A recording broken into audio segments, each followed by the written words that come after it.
Welcome back to GeekWire from GeekWire.com in Seattle. I'm Todd Bishop. And I'm John Cook. We are joined at the Fred Hutchinson Cancer Research Center this week by Dr. Jim Olson.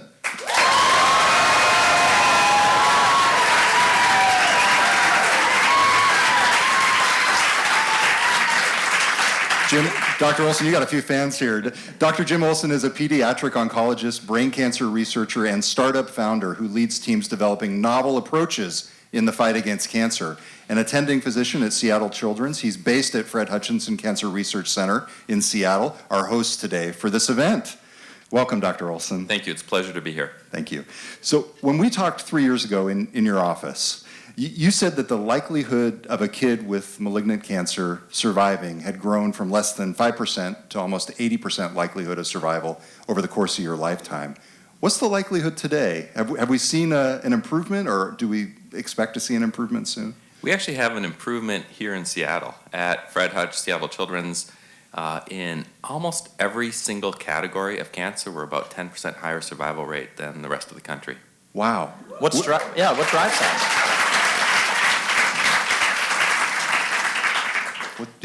What's driving that increase? I think part of it is because bone marrow transplantation was discovered here, and a huge part of taking care of incredibly sick bone marrow transplant patients is always anticipating what problems might come up, and that has bled into every aspect of what we do. So our nurses, our doctors, anybody, even the administrative clerks on the floor are always paying attention to what might be an issue, and we really see the families as part of the care team.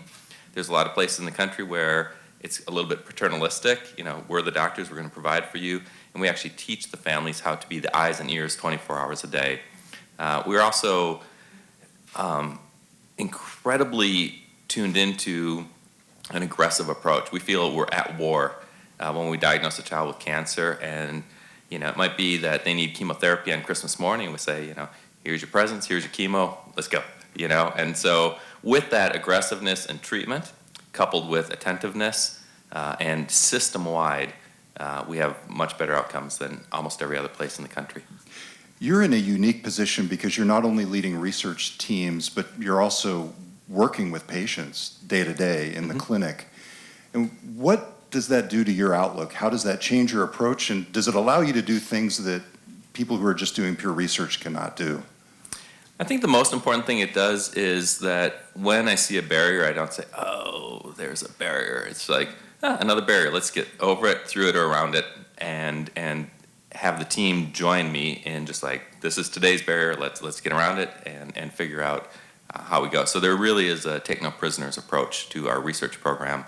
We're very aggressive, we're risk-taking, and that's driven by the patients. There's no room to be meek about this. One of the areas and one of the barriers that you overcame is in the area of tumor paint. And I know folks probably noticed there's a scorpion on the promotions for this event, and there's a reason. You figured out a way to use venom from the Israeli Deathstalker scorpion, which is the scariest and coolest name ever. You basically light up cancer cells in the human body. It's called tumor paint. It's being commercialized by one of your startups, Blaze Bioscience. It's in clinical trials. What's the potential of this approach? Well, this is a great example of how when you focus on your passion, it has much greater potential when the energy behind it builds and builds and builds. We invented tumor paint in response to one patient. We did the first discoveries with 300 patients in mind. We thought that we could maybe help 300 kids a year with a particular type of cancer. And now we've learned that in our preclinical studies, tumor paint looks as though it works for breast cancer, colon cancer, prostate cancer, pancreatic cancer, skin cancer, brain cancer, and many other types of cancer. That's starting to be borne out in our human clinical trials.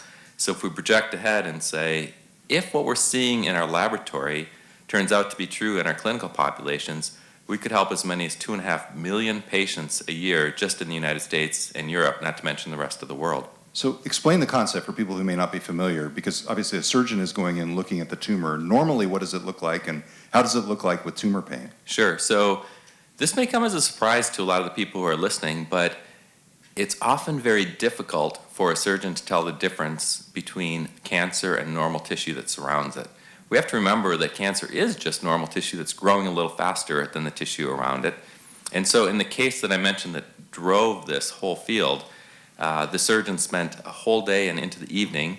The chief neurosurgeon was trained at Harvard, had 25 years of experience, led neurosurgery at UW, Harborview, Fred Hutch Children's, and even so left behind a thumb-sized piece of cancer in that child's brain, thinking and believing with all the tools available that it was a normal brain and he didn't want to hurt her. Similar things happen all the time with breast cancer, for example, where women go through breast cancer surgery, and even with the pathologist in the loop checking the margins in real time during the surgery, about 30% of women find out that they had an incomplete resection, that there's positive cells at the margin, and they either need to come back for another surgery or have more intensive therapy. So I think all of us would like to believe that a surgeon can go in and see the cancer and cut it out and get the margin that they need, but it's really hard. And so this was developed for that purpose. The way that it works is that a patient gets an injection, a simple IV injection into a vein in their arm, right before their surgery or the night before their surgery. The tumor paint, which is this scorpion-derived molecule carrying a little molecular flashlight, travels through the whole body, but it happens to bind to the cancer cells, and it gets sucked to the inside of the cancer cells, washes out of the rest of the body. So when the surgeons open you up, they shine a special light in there, and it makes the cancer cells glow bright green, and the rest of the tissue doesn't glow. It's amazing.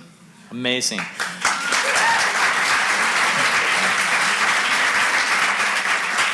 Step back for a second, though.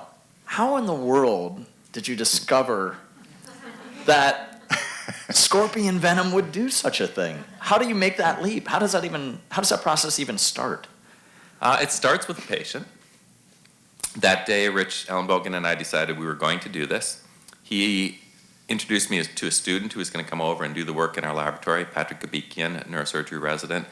And Patrick was eager to come in and learn what is different about the brain from the cancer and how can we take advantage of that. And I said, Patrick, you are a neurosurgeon, but you are not Superman, and you have 1 year to do this project. If you start doing your own experiments, by the time you start to get a sense of what might be important, your year is going to be up. And so I actually think that a lot of scientists have already looked at what's different between brain cancer and normal brain, and the answer might be out there for us. And so every day he would go to the databases on the computers, to medical literature, to everything he could possibly find to see what other people had learned. And he would come to my office at night with a list of candidates. And these are the 50 things I looked at. These are the 3 that I prioritized. These are the papers that I read. This is the potential benefits, the potential risks. And every day I would kill every idea he brought to me. Until the scorpion Well, exactly. arrived. So we did this for 6.5 weeks every night. And every night, this guy had a big temper. And every night he said, I want to do my own experiments. And I say, nope, go back to the computers. And so finally, at the end of about 6.5 weeks, he says, today we are scraping the bottom of the barrel. And he said, there is a team in Alabama that happens to be looking at the scorpion molecule, trying to understand how it blocks chloride ion channels. They happen to be using brain tumor cells to do their experiments. That's all I got. And I said, oh, that's interesting, because the chloride ion channels that were on the cancer cells are not in the normal brain. That's one of the benefits of going to school for 18 years after high school, is you learn little trivial facts like that. And then I thought, if there was ever a critter out there that needed to make a drug that got into the brain, it would be a scorpion. They paralyze their prey. It's a neurologic thing that they're trying to accomplish, and they must make good drugs that distribute through the body quickly and act quickly. And so, let's make this one. So I said, let's take a human brain tumor and grow it on the back of a mouse, and we'll link this scorpion toxin to a molecular flashlight. We'll inject it into a tail vein, and if the tumor starts glowing, we keep going. And if not, you get to go to your lab bench and do your own experiments, and you can stop coming to talk to me every day. And the rest was history. The rest was history. So the thing is, it's not just scorpions, it's also sunflowers, grasshoppers, and we're going to get into that right around the corner. We're speaking with Dr. Jim Olson. We are on location this week at Fred Hutchinson Cancer Research Center, and you're listening to GeekWire on KIRO Radio 97.3 FM.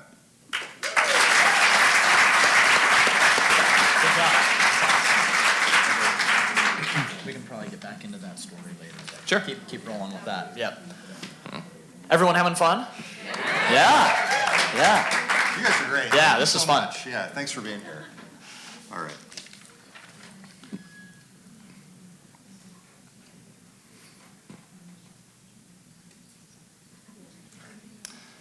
Welcome back from GeekWire.com in Seattle. I'm Todd Bishop. And I'm John Cook. We are on location this week at Fred Hutchinson Cancer Research Center in Seattle.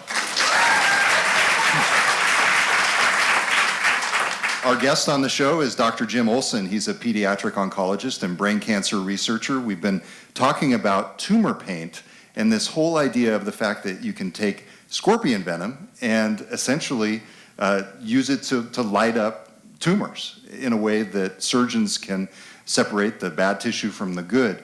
But as we teased ahead earlier, it's not just about scorpion venom when you're talking about the magical molecules that you've found in nature.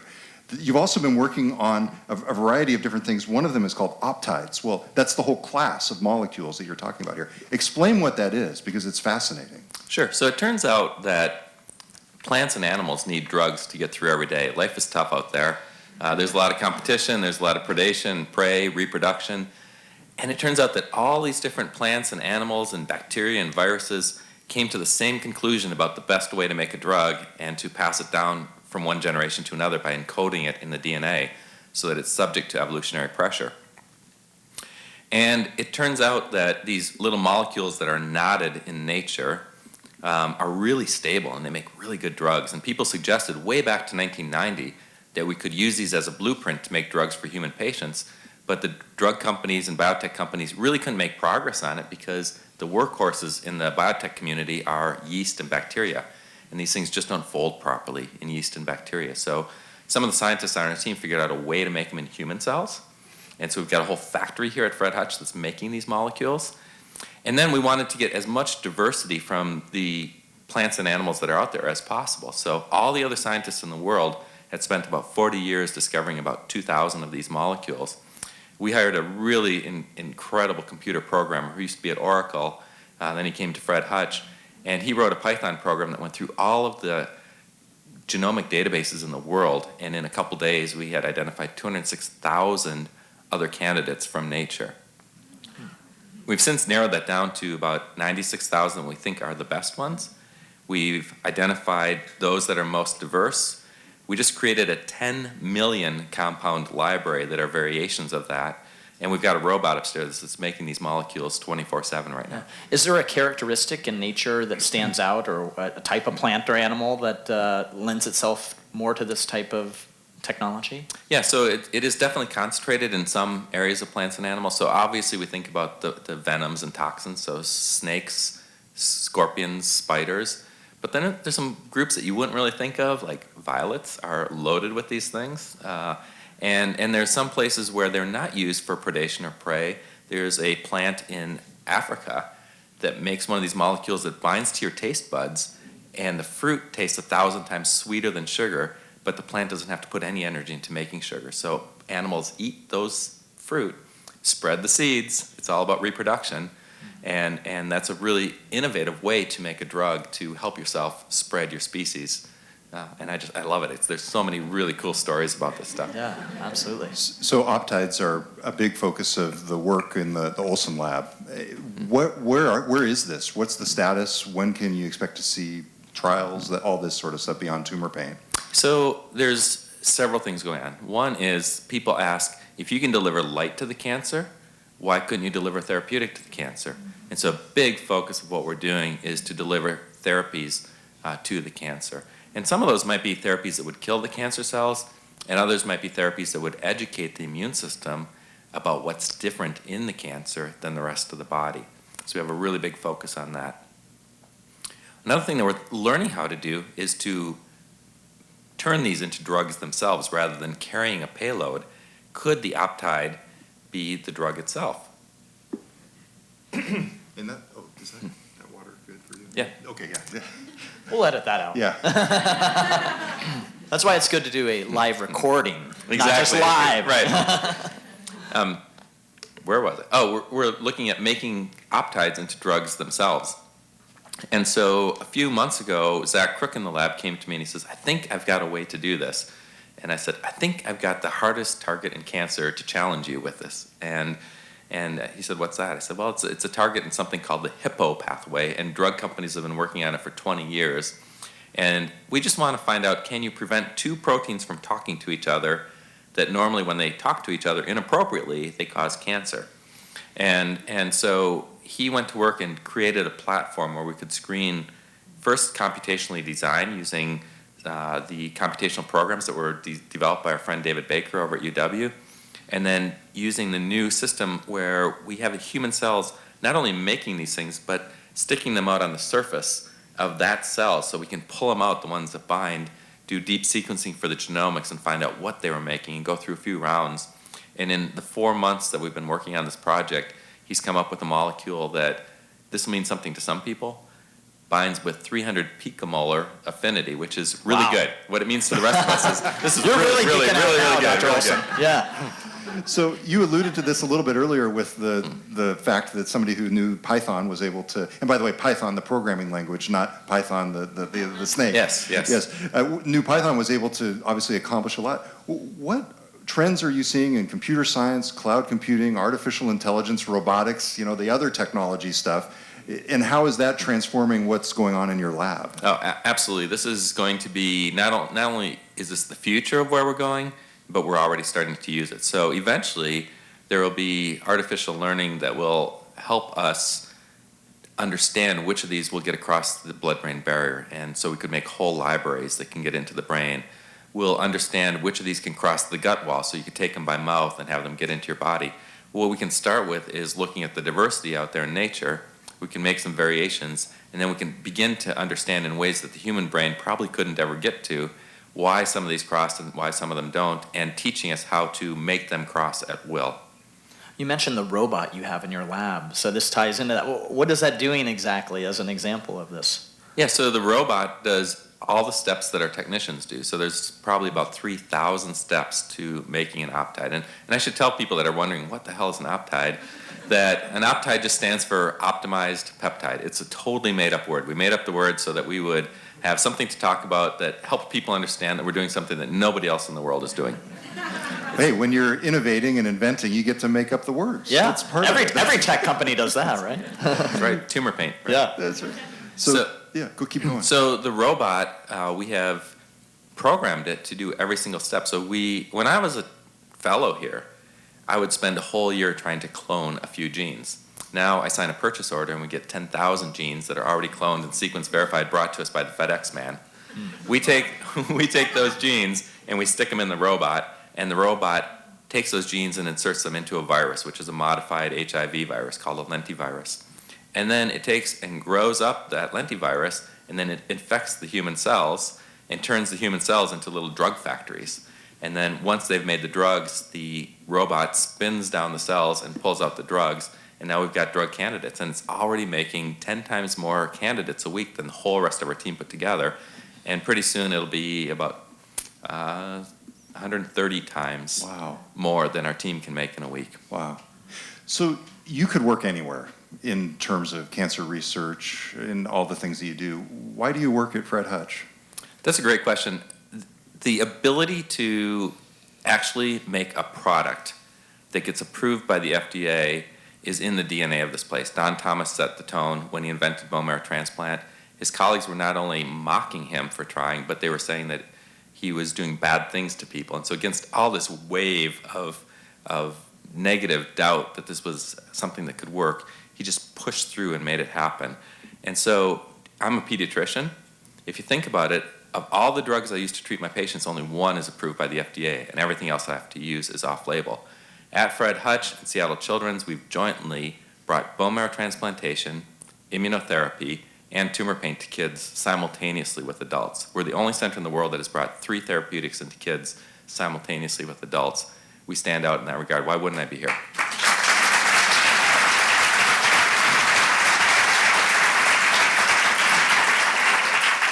All right, we are talking with Dr. Jim Olson. We're on location this week at the Fred Hutchinson Cancer Research Center. We're going to say farewell now to the radio audience. If you want to hear more of our conversation, just go to GeekWire.com, look for the podcast microphone in the upper right-hand corner, and we'll have the full conversation for you there. Dr. Olson, thanks for being on the radio with us. My pleasure.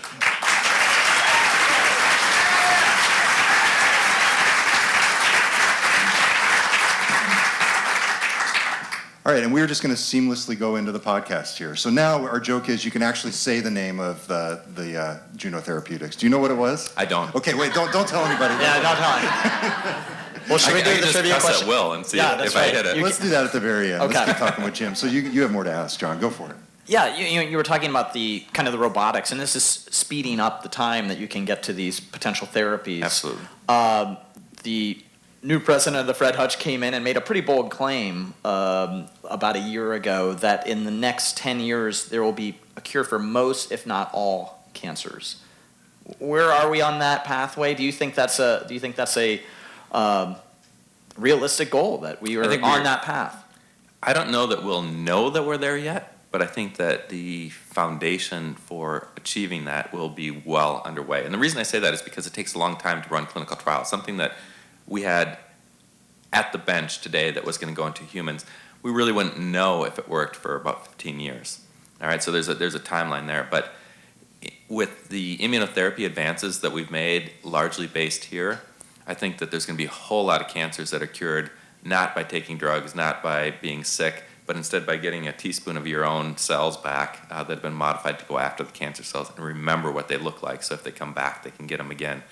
I think that the things that we're doing with the optides has a lot of potential because it's not just about the optides, it's also about thinking about unique ways that we can turn proteins into molecules that will bind to the cancer cells and then call the immune cells over and educate them to kill that cancer cell. So there's all these hybrid things that are starting to happen. And now that we have the understanding of broadly how to do this, we can tailor it for individual cancers, even these rare pediatric cancers. Yeah. I was going to ask, is there a specific type of cancer that is extremely challenging to go after, or does that matter?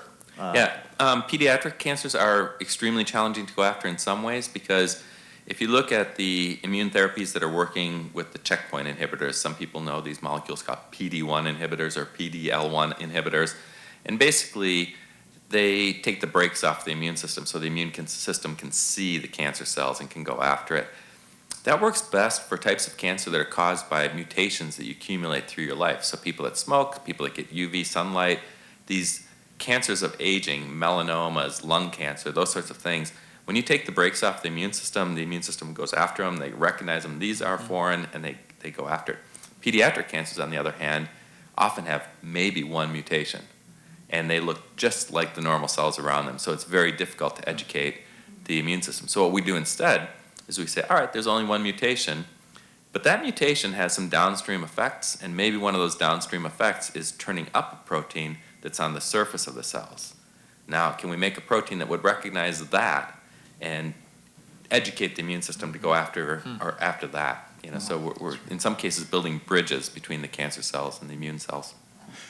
By the way, before I ask this next question, if anybody has a question for Dr. Olson, we actually do have mics set up, and you're welcome to line up. I'll ask the next question, and then we can go to audience as well. Project Violet, yes, which has a great story behind it, and I'd love for you to tell folks about that. It was also there we go, yeah. Tell us about Project Violet. Sure. So a few years ago, I was taking care of a beautiful little girl who was 9 years old when she was diagnosed with a type of cancer that is centered in the brainstem. And the brainstem, as you know, is what connects your brain to the rest of your body. So this is the kind of cancer that not only would tumor paint not be able to help because you can't surgically take out the connecting point between the brain and the rest of your body, but it's also a type of cancer that nothing else that we have in our arsenal can help. I have never had a child survive with that cancer. None of my friends have ever had a child survive with that cancer. And so you ask, how do my patient interactions influence our work? Big time when you see a scan that you know that the child connected to that scan is going to die, and you have to walk in and meet that child and meet their parents and share with them somehow that at Christmas there's going to be one less child at the Christmas tree, So what could possibly be more motivating than that? And if I had one wish in my lifetime, it'll be that I can walk into one of those rooms and offer some real hope to those families on the day that we meet them. And whether that hope comes from what we've done here or what we've inspired in others doesn't matter to me. I would be delighted for somebody to beat us to it. But we just got to get there as fast as we can. So Violet was my patient. We were thinking about beginning this Untitled program. And I was in talking with Violet, and she said, Dr. Olson, my mom and I have been talking, and I don't understand. I don't want other kids to have to go through this. And I said, well, we're working on it, Violet. We're trying to come up with new therapies, new cures for this. And she said, but my kind of cancer, nobody operates on it. So how are you going to even learn about it if you don't have samples to study? And I said, well, this is a conversation I never wanted to have with a child, but the reality is that the only way we can learn about it is if a child dies and their parents make special arrangements in advance to bring them to autopsy so that we can get samples of their tissue to make research tools from. And she said, when I die, I want you to take part of my brain and make research tools and share them with other scientists around the world so that other families don't have to go through this. And that was the most generous thing that you could ever possibly hear. And so my feeling was I wanted the coolest science in the world to be named after this little girl who grew up in Sequim. And so we started Project Violet, and we just said this is a way that the community can engage with us. If people want to chip in $100, that's enough for us to make one of these candidate drugs for the first time. And we started it, and it was total, we had no budget. We had absolutely no budget. And so I sent a note over to Amazon, to their internal PR person. I said, hey, if any of the folks at Amazon would like to meet the scientists that discovered tumor paint, we're going to have beer and pizza at Pelton Auditorium.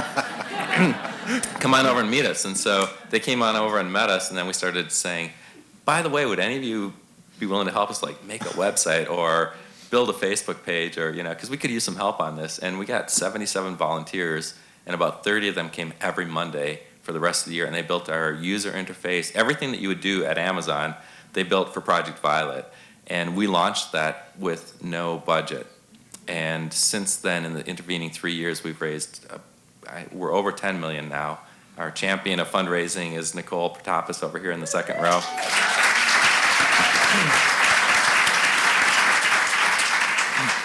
And so it's a total, like everything else we do, it's a total experiment, and it's a place where, obviously, and the funny thing is, we just tell people about what we do, and they decide whether or not this resonates with them and whether they want to help us out. And some people help by making gifts. Other people help us out by making connections. And it's grown so much that there's a very generous patient family in town that gave a gift of $4 million to Fred Hutch as a matching gift for the upcoming gala on December 3rd, so that every dollar that's raised up to $4 million is going to get matched by that family. So for people,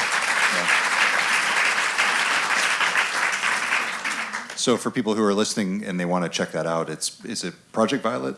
ProjectViolet.org. That's right. Okay, very good. So John, do you have any audience questions from folks? So John and I were talking in the beginning about the changes, and you don't need to address the Trump stuff directly, but are there changes at the political legislative level in the state or the nation that you'd like to see to better enable biotech research and development at this point? There's some really important ones. So one is an incentive program called the Pediatric Priority Review Voucher. And Senator Murray is one of the key people in helping to get this renewed. If you are developing a drug that's specifically for kids, and you get it approved for kids before adults, you will get a voucher that is basically, it's a golden ticket, and it allows you to go to the front of the line at the FDA to get your drug reviewed and to get it out there on the market 6 months earlier, even more. You could use that yourself, but importantly, it's a transferable golden ticket, and so you can sell it. Okay, so this becomes really important because if a drug company has an important drug for lowering lipids or treating blood pressure, something that might be a couple $2 billion a year drug, for them to get that out on the market many months earlier is worth a couple $100 million, and the drug companies have paid up to $360 million for one of these golden tickets. Wow. So it's a huge incentive for people to focus their efforts on developing drugs for kids, and it's a huge way to get non-dilutive funding into the biotech space. And the nice thing about it, it doesn't cost the government any money. It doesn't cost the taxpayers any money. The only people that are paying is a drug company because it's worth it. It's like anything else we buy. That buys them much more because they get their drug out on the market while it's still under patent. So it's a beautiful beautiful process, and I hope it gets renewed. It just almost sunsetted at the end of December. Congress extended it for 90 days so that it wouldn't sunset, and we're just praying that our congressmen in both the House and the Senate will make that a priority and make kids a priority and get that renewed. And did you say there was something else, too, that you wanted to bring up, or is that the main one? That's the main one. And I think that the other thing is just the uncertainty that you were talking about is you never know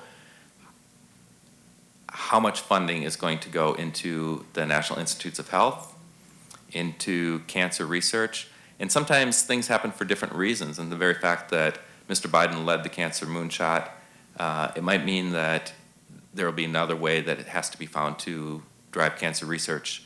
And so we don't know, and so we're more dependent on philanthropic support and such than ever before. Because part of the funding for your lab comes from the NIH. Very much of the funding for our lab comes from the NIH. Okay. So is And that this whole place, 80% of the funding for Fred Hutch comes from NIH.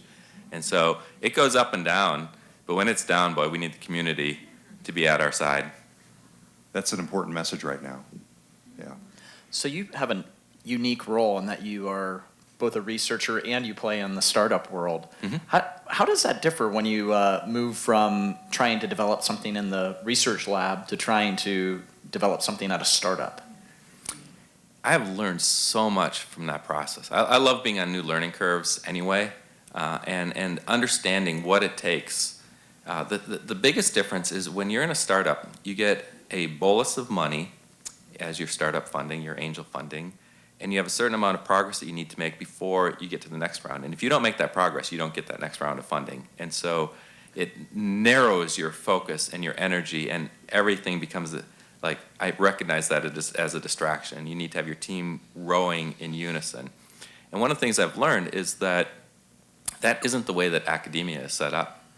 You know, we have set up our laboratories across the country as little, like, mom and pop shops that you get recruited to a place, you get your 4-bay lab, you get your research tech and all this stuff, and trying to do something absolutely amazing in that kind of system is like asking Main Street dry cleaner and the fish store and the bakery to somehow do something that changes the world.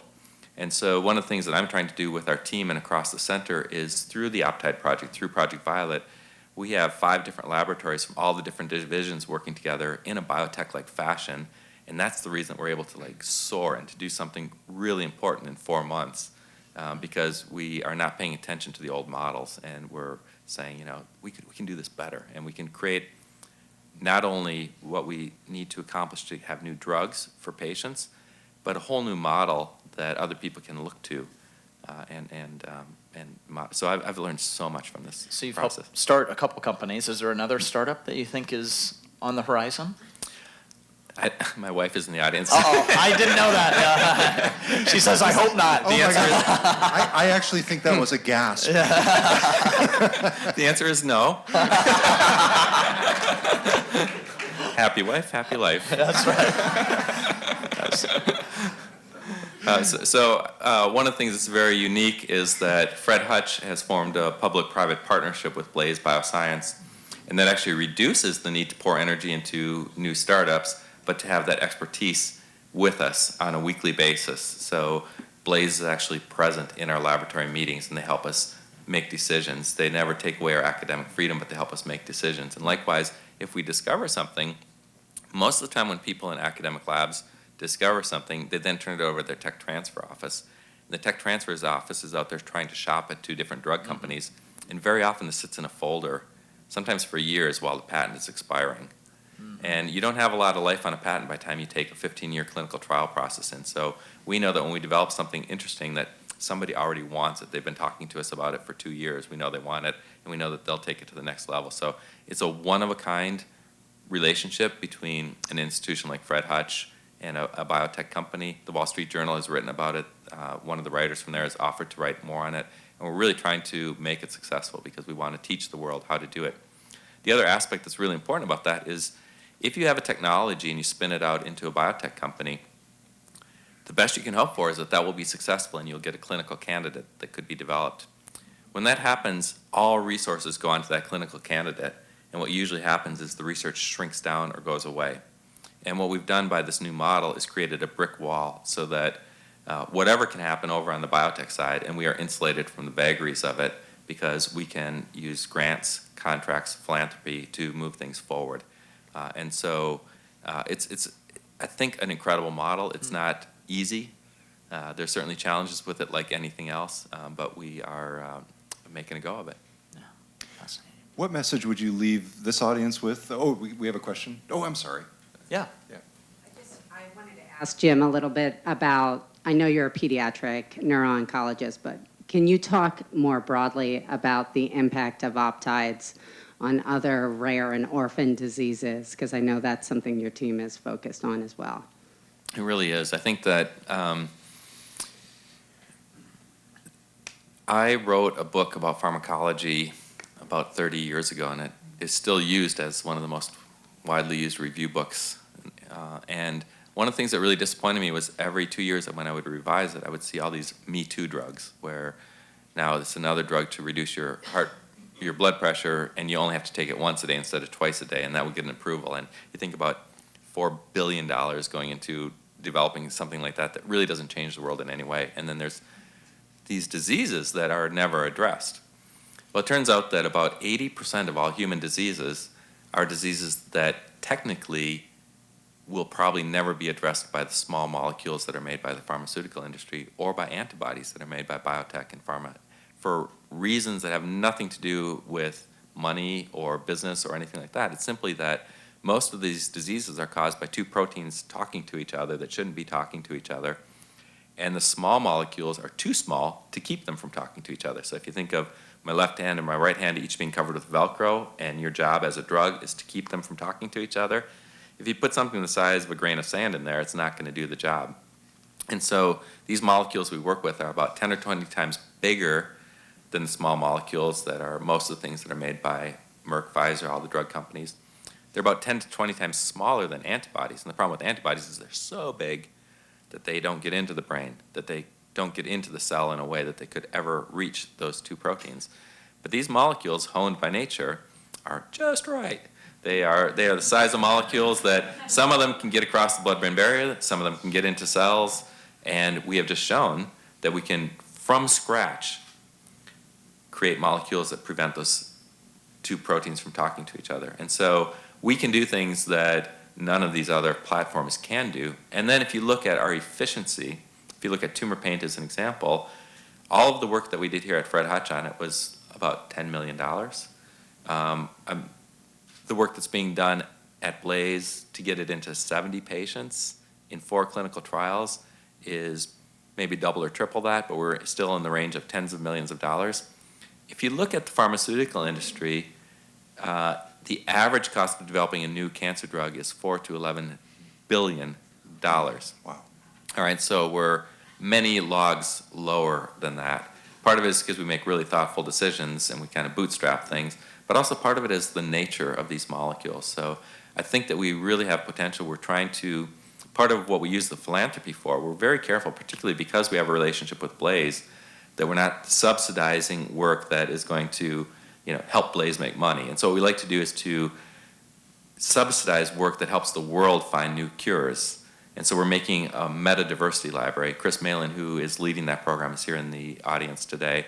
Ashok Bendaranaka is working on that as well with the robot and such.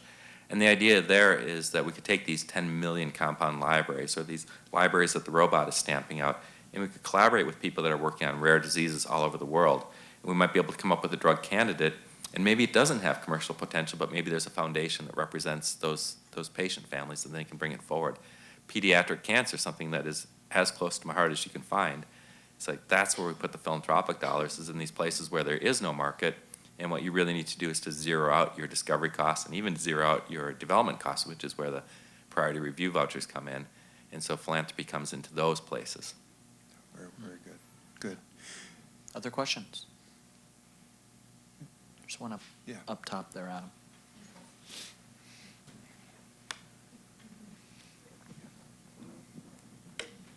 Hi, Jim. Great Hi. hearing your talk. Thank you.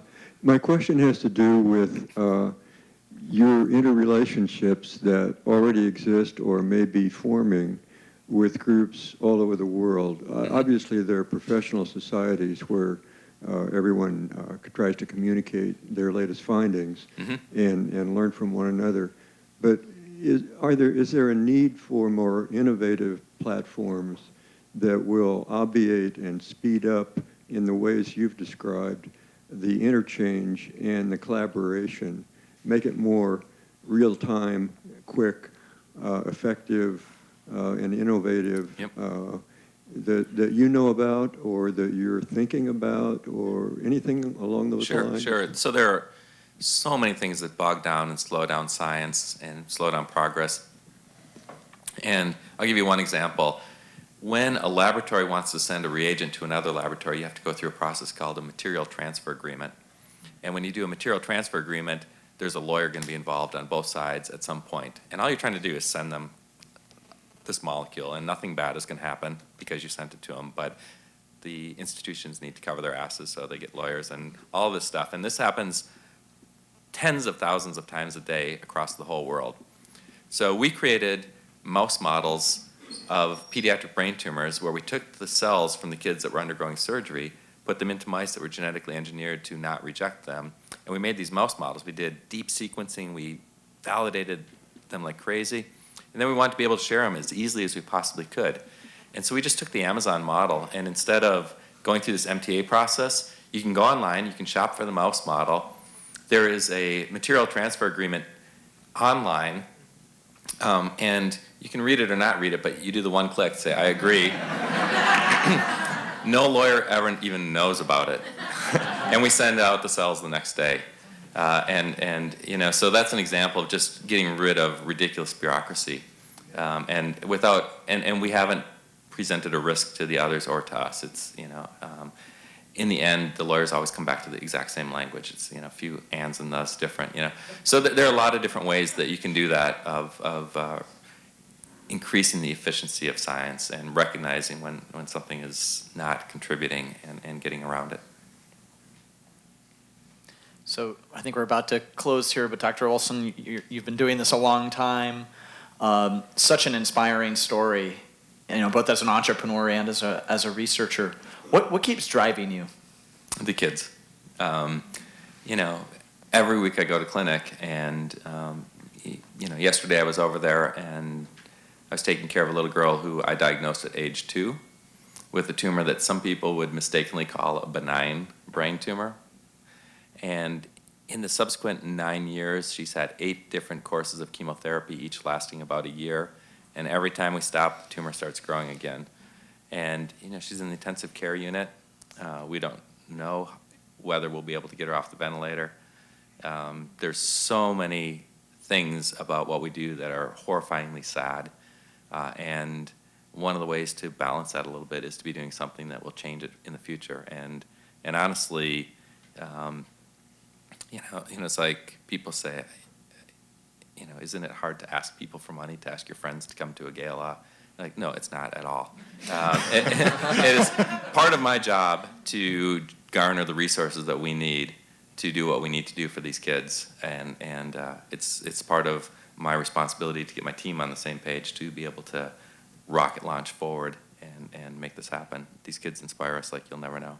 Yeah, that's great. When is the gala, by the way? December 3rd. December 3rd. And fredhutch.org for people listening. I imagine they can find info on the gala. We'll link to it from the show notes as well. That's an important one to link to. It sounds good. It's actually unbelievably already sold out with an enormous waiting list. Oh, really? Yeah. So what I'd rather you link to is we have a page where you can just give money and